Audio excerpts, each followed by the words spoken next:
Wow. I have to say, guys, AEW Dynamite tonight was another really actually great show tonight.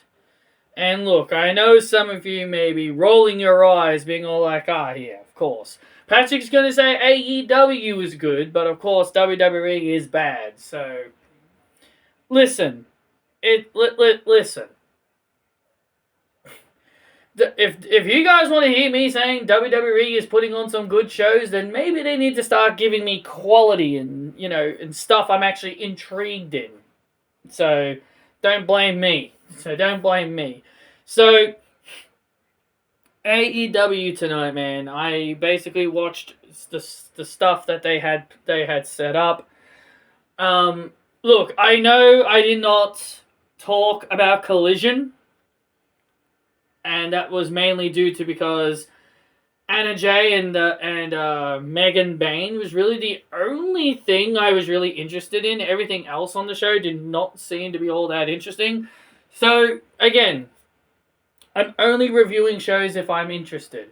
I'm not just going to review it for the sake of it. So, AEW Dynamite started off with Will Ospreay and Hangman Adam Page, and their little segment there was very, very good. I thought it was a very good segment. Both men really giving off their reasons to why they need to win the Owen Hart Cup. Listen, I know I've always bagged at WWE for having people fight over a trophy, but here's the thing. At least AEW is giving us a reason to care about these trophies. Like, When WWE has someone fight for a trophy, it's just they win a trophy and nothing else. It's just a trophy. But in AEW's case, they don't just win a trophy. They win a custom Owen Hart belt, and they also get a title shot at the AEW Heavyweight Championship and Women's Championship. Like, if WWE started making tournaments like that, then maybe I'd be a bit more interested. Because you can't just give someone a trophy and just say, well done, you've earned yourself a trophy. It needs to have stakes. And I feel Will Ospreay and Hangman and even Mercedes and Jamie Hayter, they have great stories. And also the story here being told is very good. Will Ospreay wants to bring the AEW Championship home to the UK for his son and everybody that has supported him. Hangman wants to win the title just for his children and his wife as well, because his family have been disappointed in him and all that.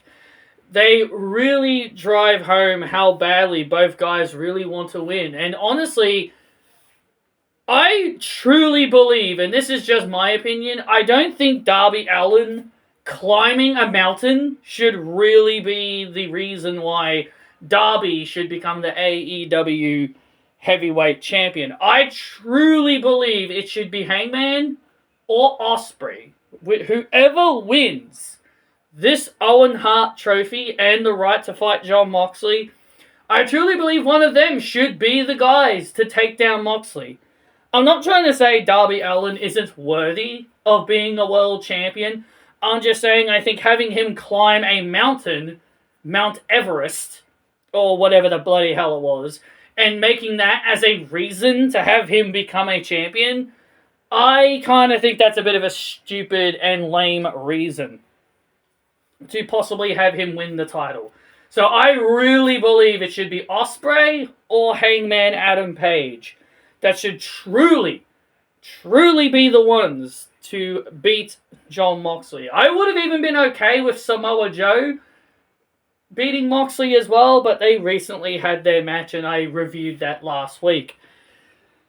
So yeah, I'm very, very much looking forward to this. I'm very much looking forward to that match. Will Ospreay wanted that match to main event the show. He wants his match with Hangman to be the main event of Double or Nothing over the Anarchy match. And it sounds like that is exactly what's going to happen.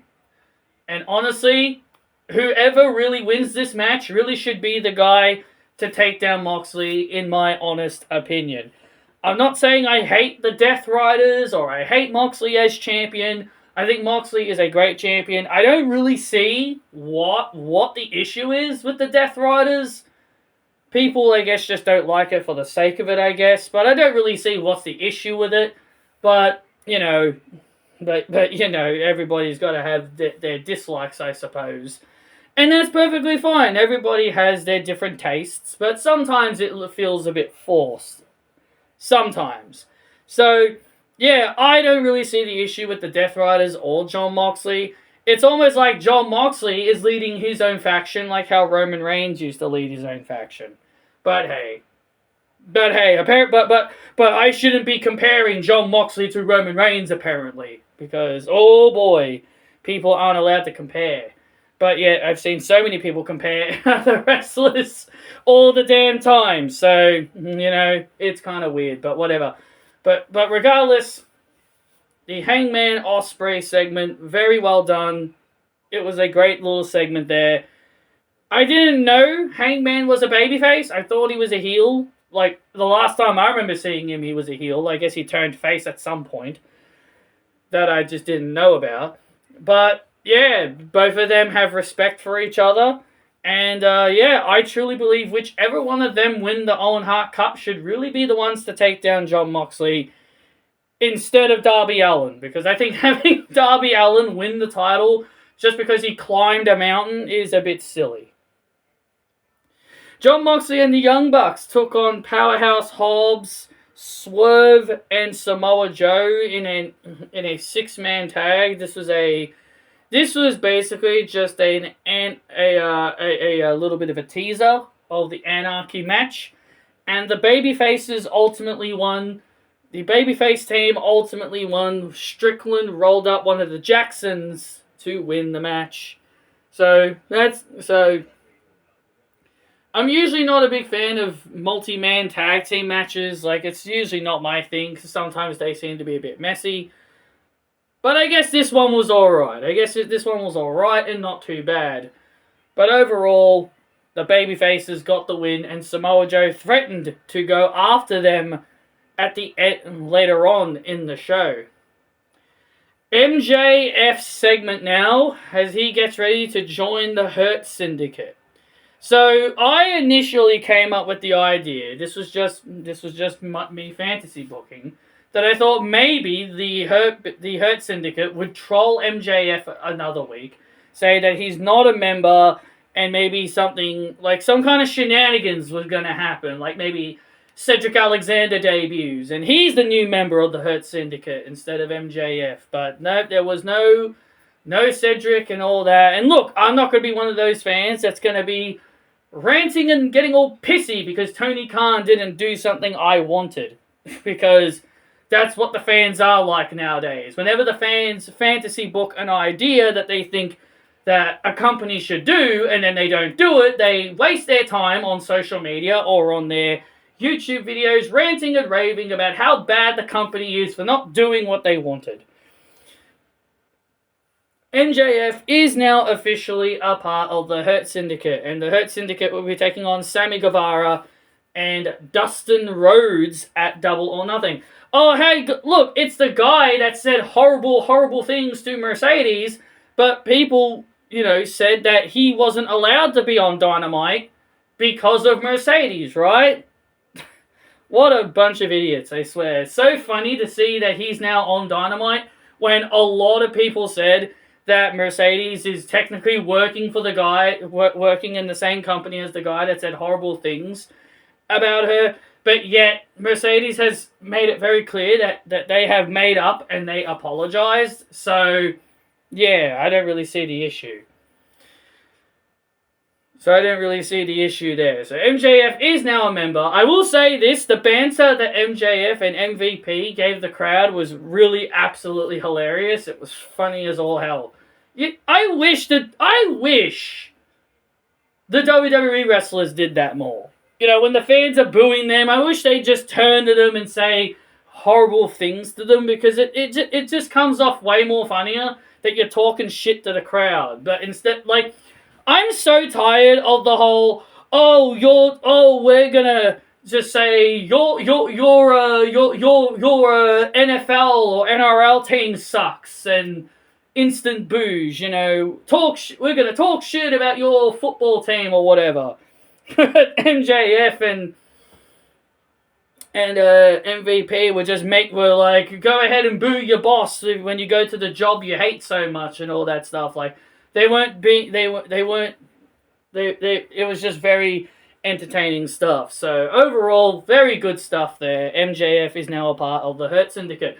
Yes, I know some of you are going to be saying, oh, but Patrick, you were not a fan of the Hurt Business in WWE. Why are you now all of a sudden a fan of the Hurt Syndicate in AEW? Am I saying I'm a fan of it? Am I a fan of it? No, I'm just saying it was good. Just because I say something is good does not mean, yes, Patrick Ballantyne approves and he is a fan. No, I'm not a fan of the Hurt Syndicate. I basically believe MJF joining the Hurt Syndicate is going to make me more interested in the group because MJF is someone I like and I think him being in the group is going to be interesting. That's all I think. And yes, does MJF belong in a group? Not really, but, I guess they're trying something different with him. Ricochet taking on Anthony Bowens. Bowens? Yeah, I think that's how you say his name. I think he's with Billy Gunn. He's with the Ass Man, Billy Gunn. So, this matchup was probably one of the more boring matches, but it was fine. It was still a good little match. And Ricochet would win. He would use his signature scissors. He used a pair of scissors to attack Anthony and deliver his brand new finishing move, the Spirit Gun, which is what it's called, the running thrust slap. The Spirit Gun for the 3 count. And it sounds like he's having a stretcher match with Mark Briscoe because Mark Briscoe came out and attacked him afterwards. Possibly the best segment of the night alongside Will Ospreay and Hangman Page. Mercedes Moné and Jamie Hayter put their legacies on the line in the Owen Hart Cup. And this was a fantastic segment. And here's the thing. If you're trying to say them fighting over a trophy isn't much of a story, or it isn't a story, then there is no story for them to tell. Like, what kind of story can you expect them to tell if they're not fighting over a trophy? But regardless, Jamie Hayter says she'll be a fighter. She's going to come and bring her A game. While Mercedes calls herself the Beyonce of wrestling and why she's the best and all that stuff. She's proving she's more than just a catchphrase and all that stuff. It's kind of funny. And and this has been something I've been wanting to say for a while, and I think this is a good time to really lash this out on all the fake people that supported Mercedes during her time in WWE. Like all the moronic idiots who supported Mercedes during that. Remember that report when she, quote-unquote, threw a temper tantrum in 2019 and everybody believed it? And then everybody's favorite YouTuber from New York and all those other guys on social media were supporting Mercedes for her reason. They were all supporting her and saying she was making the right decision and all that. And then when she left in 2022, once again, that popular guy from New York, who I'm not... And all those other people would just support Mercedes, saying she's making the right decision. She made the right decision on walking out of WWE because WWE never treated her like a star. I find it utterly hilarious. All those people that were saying Mercedes was making the right decision to leave WWE because of how poorly they treat her, have now all turned the other way and are now basically hating on Mercedes for becoming exactly what the people wanted her to be. It's completely and utter trash. Do you mean to tell me all that shit you were saying about Mercedes was not real? All that fake support you were giving her for when she walked out of WWE was all fake? Oh yeah, of course it was fake, because Vince McMahon was the one in charge of WWE when that was all happening. But because he's not there anymore, it's now perfectly fine for Mercedes to walk on back to WWE now. Oh, the old man's gone, Mercedes. The old man's gone. You can come back to WWE now and be Sasha Banks. You can compete on WWE Speed and fight for the Speed title and put over Sol Ruka and Kalani Jordan and Stephanie Vakir and Julia and Roxanne, you know? Put over all the talent we want you to put over. Do what you were doing under Vince, but this time do it under Triple H. That's all you people want. And because now she's become way more successful, you know, the way we all wanted her to be treated, like a star, a mega star, winning championships, and because we all wanted her to be treated like a star from when she left WWE, but because now she's being treated like one, now all of a sudden she's got creative control. She's a Hogan. She's got this creative control clause in her contract, so therefore she's not putting over any talent because she hates to lose. She's afraid to lose. She's becoming just like Hulk Hogan. Please, get the living hell out of town. All these people who were supporting Mercedes during her time in WWE have all now turned their backs on her, all because she's not back in WWE. Please, if you were true supporters of her, you would continue to support her and you would be telling us how great she is. It's funny how everyone called her the GOAT when she was in WWE, but now that she's somewhere else, she's now the most overrated wrestler of all time. It's so funny how everything just changes. When we all wanted this was all we wanted for Mercedes to be. Treated like a star, winning titles, being treated, you know, the way she should be treated. But because it's not happening in WWE, all of a sudden it's bad. But listen, we get Becky Hogan. We get Becky Hogan. We get Bayley Hogan. We get Rhea Hogan. Everybody else is called a Hogan in WWE. And now, do you understand why I don't take people like that guy from New York and all these idiots that call wrestlers Hogan seriously? No matter how many times people like Sean Ross Sapp or any other reporters go online debunking that the whole story about Mercedes about Mercedes having creative control. How many times have reports confirmed and debunked that she does not have creative control in her contract, and all these delusional morons continue to say, nah man, she does have creative control. I know. It's full of shit. You shouldn't be believing these reports. It's such in denial. It's such in denial bullshit, and it makes me so pissy. And people it's more like, yeah, you just do not want to accept you just don't want to accept it. You want to believe she has creative control. And because people are telling you she doesn't have creative control, you're so blinded by your belief that she has creative control, you're just not gonna believe it. You will only agree when a reporter comes out saying, yes, Mercedes Moné does indeed have creative control in her contract. That's the only way people are going to agree she has creative control, because you want to hear a reporter say she does have one. She doesn't have creative control in her contract. She never has, and she never will. Stop this in denial bullshit that she has creative control in her contract. She has been wanting to work with the Renegades. And do you guys realize if she had creative control by the way of her contract, she would already have the Renegades by her side? Do people not understand what creative control means? She has creative input. Creative input is not creative control, you absolute knob jockeys. This ain't Hulk Hogan. Hulk Hogan is what in WCW was creative control. Mercedes is not doing that. She's not sabotaging anybody's career. But because she's not in WWE anymore, she's